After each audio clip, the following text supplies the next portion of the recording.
Marc-André, normalement, quand on commence une conversation, on demande à l'autre comment allez-vous? Oui, Dans votre cas, oui, je vous la pose la question, mais j'ai presque le goût d'ajouter aussi comment allons-nous collectivement? ouais, c'est une excellente question. Dans le fond, on traverse quelque chose qui est un peu surréaliste, évidemment. La complexité du nous, c'est que je ne peux pas répondre pour tout le monde. C'est Ouais. que chacun vit ça un peu à sa façon. Ça fait d'ailleurs partie du défi qu'on a par rapport à la santé mentale. C'est que des fois, on regarde la réaction d'une personne qui est déjà capable de dire « Ah ben moi, je trouve qu'il y a du positif à travers cette situation-là, qu'on va peut-être changer nos modes de vie », alors que l'autre est absolument pas prête à entendre ça. Puis elle a des difficultés financières, elle est en train de se demander comment elle va mettre du pain puis du beurre sur la planche. Donc, ça donne énormément de réactions. Puis moi, comme psychologue dans mon bureau, ça fait quand même un bon bout de temps que je vois des gens en détresse. Puis j'ai jamais encore vu deux humains réagir de la même façon. Donc, on a des directives qui sont heureusement claires, que les gens respectent. Hein? C'est ce qu'on observe quand même, ça va bien. Mais au-delà de cette question-là de la distance physique, bien, quand chacun est dans sa maison, avec ses émotions, ses questionnements, ses inquiétudes, là, ça donne lieu quand même à une certaine diversité. Puis il faut être ouvert à cette diversité-là, mais en respectant les autres. Au départ, on a parlé de distanciation sociale, alors qu'on aurait dû dire davantage distanciation physique. Oui, Parce qu'il ne faut effectivement. pas qu'il y en ait distanciation sociale. C'est là Non, le c'est ça. problème. C'est exactement le contraire. J'ai beaucoup aimé l'appel du ministre, le premier ministre Legault, Oui, je devrais dire, oui. lors de la conférence de presse de mardi, où ce qu'il disait, appeler les gens qui sont seuls. Il faut être proactif. Il ne faut pas seulement se dire, écoute, s'il y a quelque chose, appelle-moi. Des fois, les gens n'oseront pas. Non, non, vous ne dérangerez pas. Prenez le téléphone, puis appelez les gens. Demandez-leur comment ils vont, comment ça se passe, qu'est-ce qu'ils font de leur journée. Puis, cette situation-là nous fait réaliser aussi que peut-être qu'on ne le faisait pas suffisamment.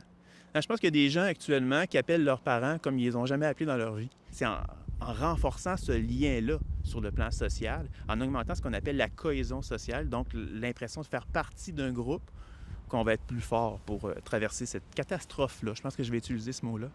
La mission que la personne qui pense bien aller a, c'est d'appeler l'autre, c'est d'aller vers l'autre. Si on se sent assez solide pour ça, on le fait. Oui, en fait, il y a deux volets. Il y a un volet de prévention. Donc, tout ce qu'on dit là, par rapport à l'hygiène de vie, ce qu'on faisait avant qui faisait du bien à notre santé mentale, les activités qui nous permettaient de se divertir, en autant qu'on respecte la distance physique, on continue de faire tout ça. Donc, on maintient notre bonne santé mentale, d'abord, chacun pour soi.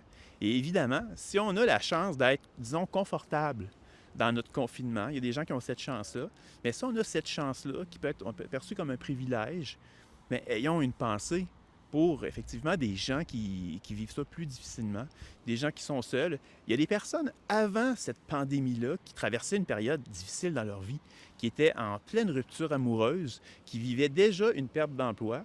Puis je peux vous garantir que c'est pas l'annonce de cette catastrophe sociale-là qui vient aider dans la situation. Donc, ces gens-là qui avaient déjà des difficultés, il faut penser à eux, puis il faut aller au-devant. Puis les gens qui vont moins bien aussi, bien, des fois, quand on va pas bien, ça fait aussi du bien. De faire du bien à quelqu'un d'autre. Si on peut se sentir utile, c'est quelque chose qui peut être valorisant, qui fait en sorte que quand on se couche le soir, la situation n'est pas réglée, c'est encore difficile, mais on a pu faire une différence dans la vie de quelqu'un d'autre, et ça nous fait du bien à nous-mêmes.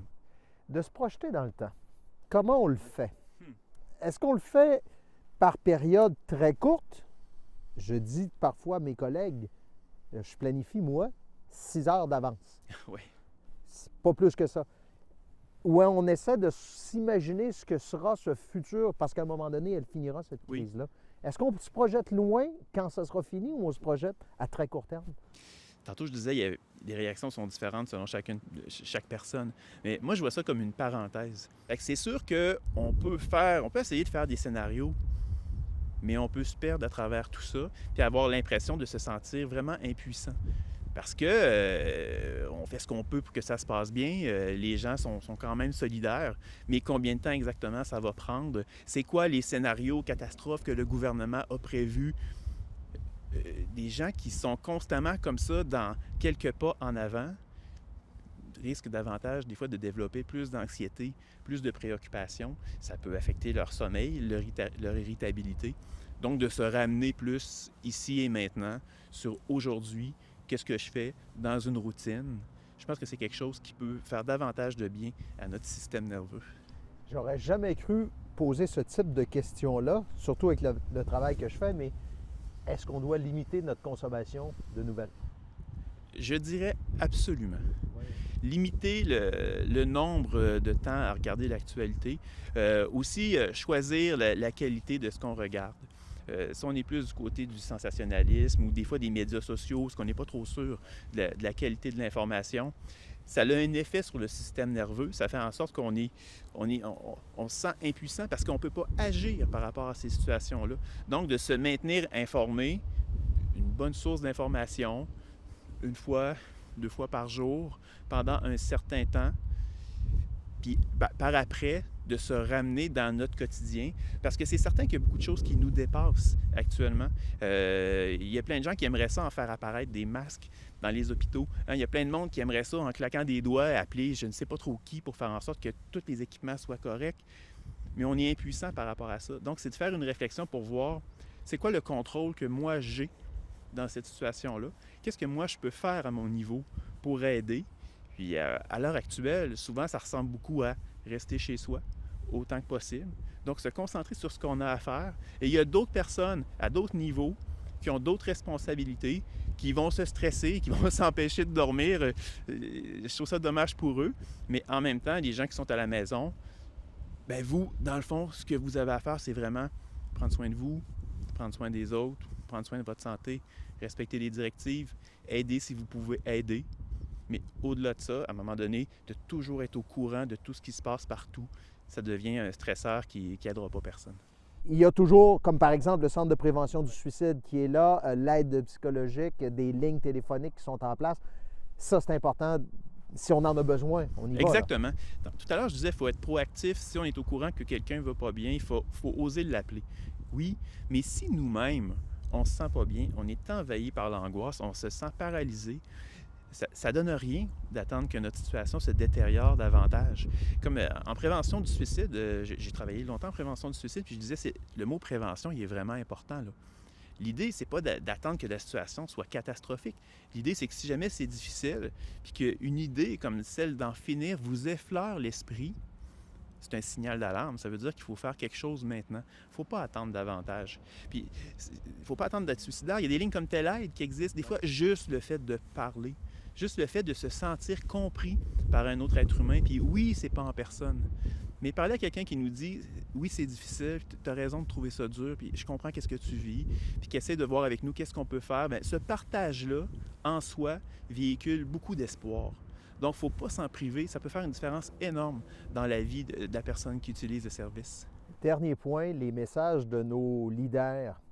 Lorsque le premier ministre Legault arrive, puis je veux remercier telle personne, telle affaire, ça a bien été. Le premier ministre Trudeau fait la même chose. Telle affaire, ça a bien été. On a ça qui est... Des fois, on veut rassurer. Est-ce que ça a une incidence sur notre santé mentale globale? Moi, je pense que oui. Je pense qu'on a besoin de voir les efforts qui sont faits. À travers l'adversité, le côté négatif, le côté de la souffrance, il est facile à voir, là. Il nous saute au visage. On ne peut pas passer à côté. Mais à travers ça, il y a des gens qui font preuve de courage, il y a des gens qui sont dévoués, il y a des gens qui se serrent les coudes pour passer à travers ça. Puis il y a quelque chose d'inspirant à travers ça. Donc, qu'on prenne la peine de le souligner. Je pense que pour chaque personne dans son salon, bien, ça fait du bien de voir que même si c'est difficile, même s'il y a beaucoup de paramètres qu'on ne contrôle pas, bien, il reste qu'il y a des gens qui sont dévoués, qui font une différence dans nos vies. Je trouve ça bien que ça soit souligné. En tout cas, il y aura ce beau-là qui sortira. Oui, absolument. De cette crise-là. Marc-André Dufour, merci beaucoup. Merci.